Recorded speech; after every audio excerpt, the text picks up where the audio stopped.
Hey everyone, Mike here from Arnold Tutoring with a pretty simple algebra question, but can definitely throw some people off. So we've just got the word solve, and then there's some random stuff. So we've got square root of x squared minus 144 equals 5. So first of all, when it says solve, it doesn't have to say solve for x or anything, but when it says solve and there's an equation like this, so we have an equal sign, and we've got one variable, that implicitly means solve for x. So what we're trying to do is get x on its own.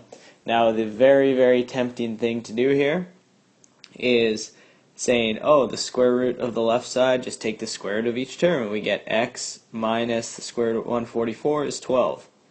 But we cannot do that, because that will give you x equals 17, and you can plug that back in for x and see that that does not work. Why can't we do that? We'll get into that a little bit later, but let's quickly look at actually how to solve this. We don't want to do this. What we want to do is that x is sort of trapped under the square root, so we don't want that square root around. What's sort of the opposite operation of taking the square root of something? You want to square both sides. So I'm going to, remember we're always doing the same thing to both sides. And the reason we squared that is because it gets rid of the square root. So we're just left with whatever's under the square root on the left side equals 5 squared is 25. Now it looks like a pretty easy equation. Add 144 to the other side. Remember, keep that goal in mind the whole time that we're trying to get x on its own. So you want everything with an x on one side, everything without an x on the other side.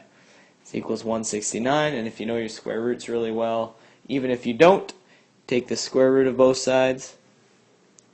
Really important here when we actually take the square root, so not when the square root is given to us in the question, but when we have to take the square root in order to get rid of a square, we have to do plus or minus. So we end up with x equals plus or minus the square root of 169, which is 13. So x equaling 13 or x equaling negative 13 is the correct answer for this. Let's quickly jump back to see why this is not equal to x minus 12. Well, the reason is, if you square x minus 12, so the whole definition of a square root is that we should be able to get an answer that if we square it or multiply it by itself, we'll get back to whatever's under the square root. Let's not do that in green.